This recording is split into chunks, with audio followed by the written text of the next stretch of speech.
Hello, everyone. Welcome to Rational Science directly from Frankfurt, Germany. Last week, we didn't have a show. We were involved with a little tragedy that happened within our family, and that's that one of my brothers, they amputated his right leg above the knee because of diabetes, and half his body was paralyzed. So, we were with that issue last week. And it's interesting that he's an atheist, and his brother-in-law, he married a Japanese woman, and the entire family on her side, Japanese, pretty much all the boys did judo. They were Buddhists, and they were judo practitioners. Okay, and there was one of them, a 17-year-old, and he was quite athletic. And one day he did a somersault in the air, and he fell on his neck. And overnight, in a matter of seconds, he became a quadriplegic. The doctor said he might live maybe 2, 3 years, and he lived to at least the age of 52, I think. He lived like 35 more years. And it turns out my brother had talks with him since he was a Buddhist when he was completely paralyzed, sitting in a bed for the rest of his life. His parents took care of him. And my brother asked him if he thought that was worth living that kind of life. And the fellow told him that he had no problem with it because he was being punished in this life, and that in his next life he would come back in better shape, as who knows whatever. And so it gives you a little bit of a lesson that maybe religious people here have an advantage over atheists who don't believe in a second chance, pretty much, right? And so now my brother's in that situation. And the question is whether he would choose to die or to live like that for the rest of his life. And that's a question for you. How would you do it? Or what would you do in a similar situation? And I'll put the same issue in a different context for you to ponder. Would you like to be the last human on earth? Okay. Here you are all alone, no one to take care of you. Maybe you get sick. The problem with people who are all alone, they have to take care of their own health. And it's easy to talk about health when you're 30 years old, but it's a little different when you're 60, 70, or 80. And so think about that as well. Okay, so let's get on with some of the questions that people ask regarding extinction and that subject. But let me start it with this. Okay, I have a statement that I always put out there. I say, we are the last generations of humans on Earth. A lot of people ask me about that, especially everybody wants to know when. Tell them I'm not an astrologer. Okay, I don't do astrology. Okay, so what is a generation? Well, a generation just means that we don't have a long time to go. We don't have too much time ahead of us. Whatever that means to you. Everybody has to use their own criterion, right? Whatever notion you have of time, of how much time it's going to take for the world to collapse, for the global economy to collapse, and subsequently, be followed by the collapse of the food chain. Okay, and so I don't give a date because I consider a generation, again, a very general term. I have to put something in there, and I put the word generation, meaning that we're very close to extinction. That's all that generation means. Okay. And I gave the example the other day, I think it was, of Galileo and Newton. Were they of the same generation? They were both from the 17th century, but Galileo died the year that Newton was born. Should we consider them of the same generation now that we look back at that piece of history, or should we consider other people being of the same generation as Galileo and Newton? So, again, what is a generation? Well, it's a very vague term, and it's deliberately vague in my theory because I don't give a date for extinction. Okay, let's move on to the questions now. Yeah, here we have a fellow says, do you accept that catastrophic events might have been the trigger for mass extinctions? For example, the asteroid impact before the end of the dinosaurs, for example, right? Setting off a food collapse that was latent or in the making, because there seems to be a lot of evidence for such catastrophic events, and I wonder how this fits in with your proposed mechanism. Well, no, I'm saying that catastrophes have absolutely nothing None of them have anything to do with any of the mass extinctions of the past. Mother Nature does not work through catastrophes, especially, coming out of the sky, came out of the sky. Asteroids, comets, supernovas, all those things from the skies. Okay, none of those ever happened. Volcanoes, in the case of Permian, one of the most popular ones is the volcano theory, that there were some volcanoes, or maybe even some underwater eruptions. Okay, and so I'm saying none of those had anything at all to do with extinction. Catastrophes don't have anything to do with extinction. And the main argument I've got against that is that you cannot, with a catastrophic accident, explain selectivity. You cannot explain how Mother Nature got rid of some animals, plants and animals, and left other plants and animals alive. And when you look at the history, just by sheer coincidence, it's the old plants and animals that vanished in a mass extinction and the new ones that continued. And that happened in every extinction. You can't produce that kind of selectivity, chronological selectivity, with any kind of catastrophic accident. So you cannot explain selectivity with catastrophes, period. So they have absolutely nothing to do with mass extinctions. What you got to explain really is how a food chain disappears and another one remains, because that's exactly what happened. And of course, if one food chain disappears, well, you have to believe that what happened was that the primary production is what disappeared essentially. Not that it disappeared completely, but the islands shrank, other plants took over, and the animals that were tied to those shrinking islands, those were the ones that disappeared. That's essentially the theory, okay? And so, no, in fact, here I have a chart, a little graph there. It's known as the Cretaceous Terrestrial Revolution, which I have shown in the past. And it's when the flowering plants took over the land, which are the red graph there. And you can see that the angiosperms muscled all the other types of plants aside in the last half of the Cretaceous. Okay, and when you look at that, you say, okay, I see what happened. If the dinosaurs were tied to the cycads and to the conifers in general, well, you can see how those suffered greatly at the hands of the angiosperms. Okay, so it's the gymnosperms that disappeared essentially, and today we have relatively few gymnosperms on the planet. And all mammals, they don't eat gymnosperms, they eat angiosperms. Okay, and so it is a food chain phenomenon. That's what I'm saying that mass extinctions are. Okay, so again, that's my take on that. My 5 cents worth. That's my theory. Another issue a person raises, he says, birth rate is low due to empowering women, not urbanization. Well, I think he's still stuck in the Stone Age. He doesn't want women equality. He thinks that's bad. And yeah, all I can say is every age had a different type of family. Okay, we had patriarchy, we had matriarchy, we had before that, right? We had nuclear family, and today we have more or less the bachelor. That's where we're headed. There will be no marriages in the future. It'll be casual sex maybe here and there, and hopefully no productivity.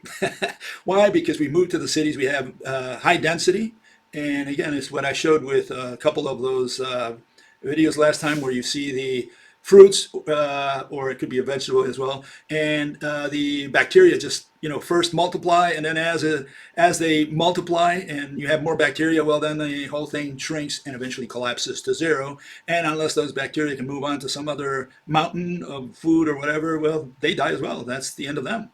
So that's essentially explains what is known as density dependent birth rates. Okay. The more the bacteria, or any animal for that matter, I mean, the bacteria are kind of in between, but if you take any animal and you have lots of them, the more you have of them in a given size pen or whatever, eventually at some point the curve will turn around and they'll start having fewer children, fewer offspring. Okay. And that's known as density dependent birth rates. Humans have been shown to experience density-dependent birth rates as well. That means that when you get into a city, you're going to find fewer and fewer children. And if you want to see children, you got to go more out into the country. It's that transition that's created the low birth rates. Okay, another question, another issue. Paul says, as a Marxist, you will never understand money, and therefore your theory of money and food will always fail. Ask yourself, Marxist, why do people produce?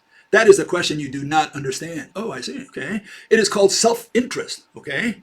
Why do you produce these videos? For the money you get, which helps you to satisfy your self-interest.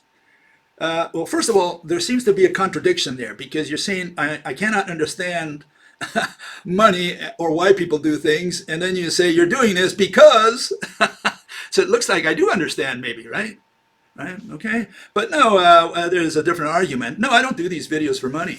Absolutely not. I don't make any money out of this. I have some Patreon supporters, and I do thank them. But that's just to keep the channel alive. I can't live off of that for sure. I'd starve to death, okay, before the extinction. No, I do this because I absolutely love physics, and I do a lot of research on these subjects, also extinction, by the way. And so I do this just for the fun of it. I have no reason to do this other than that. It's a subject I enjoy and I'm very passionate about. And so that's it. That's the end of it. So, you know, this notion that people do everything for money, no, there are other reasons. And I had another question along the same lines. And the fellow says the following. Let's see if I can get this up here. Oh my God, we're on the other side. Give me a second here. He says, money is what motivates industrial espionage. I used to be a spy, so that's what he's referring to.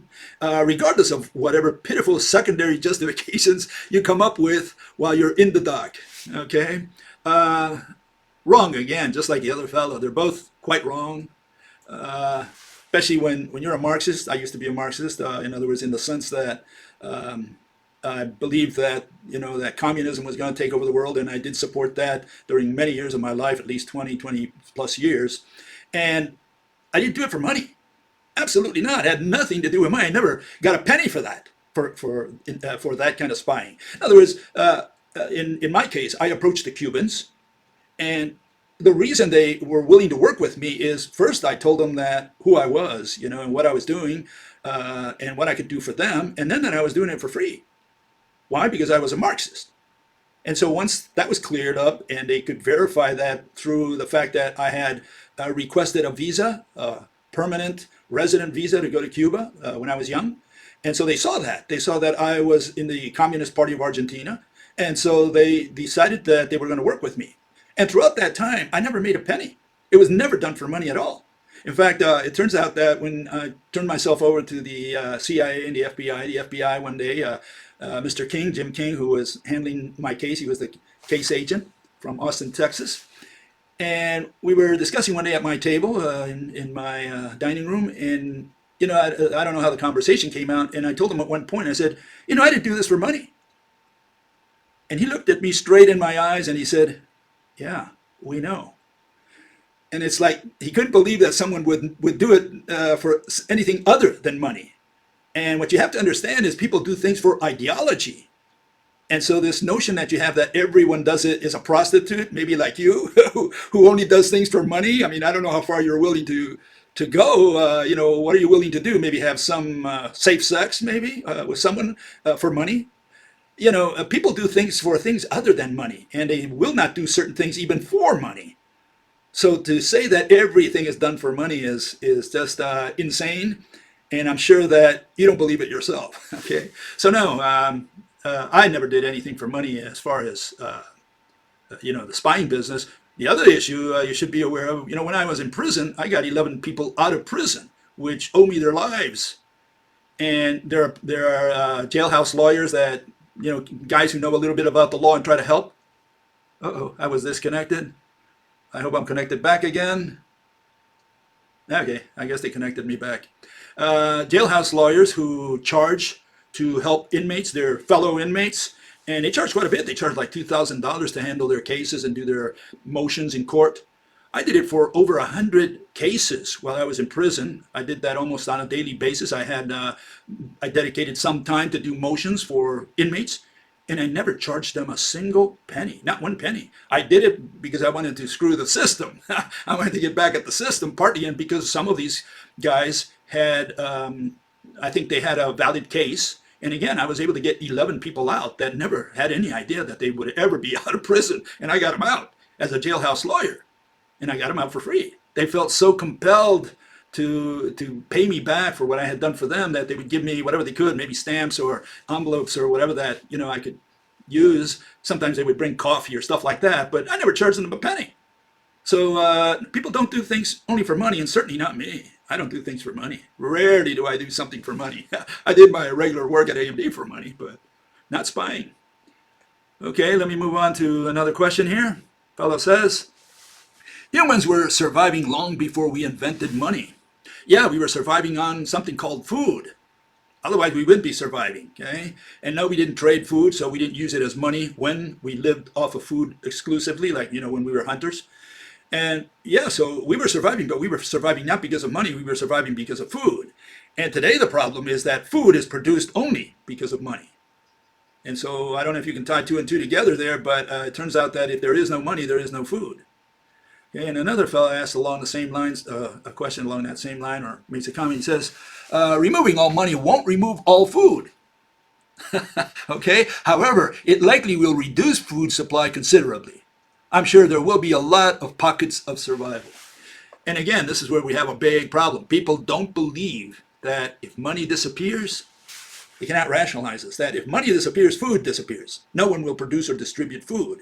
Whatever food you have, you keep to yourself. Whatever food the farmer is planting, he will keep to himself, and he better be able to defend it, which he won't be able to, because he's going to have acres of land. He's got to have acres to feed himself and his family, if he's got a family, right?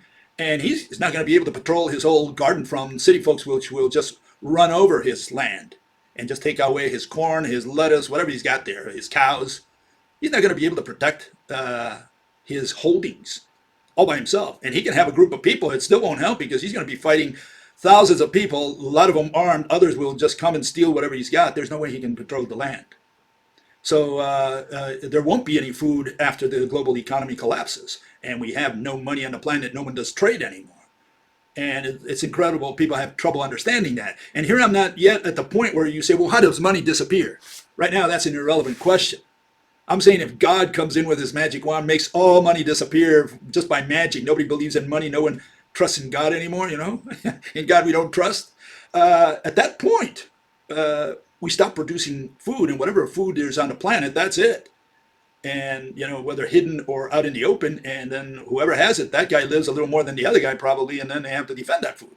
But no one will be producing food because you won't have time to wait for the harvest. First, and second, while you're planting, someone comes over and says, okay, thanks for the job, here, why don't you take off now and I'll collect the harvest. Defense will be the problem. You won't have 911, you won't have the courts, you won't have the police, you won't have the military. Everything breaks down when there is no money. Money is what holds it together today. Okay? So no rich person will be able to compel a poor person to do anything because what is he going to bribe him with? Money? Okay, so money is the key issue. When money disappears, that's it for all of us. Okay, and so here's another issue question. Fella says, everything would have to be extinct for your theory to work, and everything does not go extinct in past die-off events. Well, everything did not go extinct because everything does not need to go extinct. So I don't know where he got that. In fact, when one food chain disappeared, the other one continued rolling. Why? Because the food chain that disappeared had nothing to do with the food chain that kept going. That's what it's all about. I mean, let's just make an assumption here. Let's assume that when mammals, essentially that's going to be the sixth mass extinction, what it's going to be about, mammals disappearing. When mammals disappear, and let's assume the insects take over the land, okay, just an assumption here. Okay, so the insects take over the land. Are we going to kill all the insects? No, we're probably not going to be able to wipe them out. We're going to be eating mammals, cows, pigs, maybe chickens, and some other animal that we have out there, and that's it. We wipe them all out. They're out of the,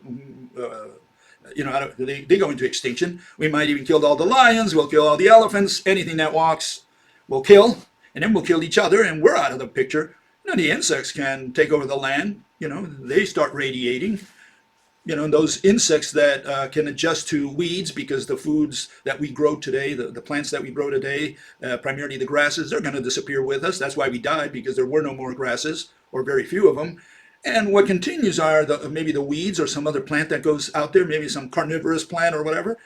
And whatever little insect that maybe feeds on that, those will radiate. They will occupy their niches and eventually grow, maybe grow to bigger sizes like in the Carboniferous. You had, what is it, dragonflies, which had meter-long wings, and they're little airplanes.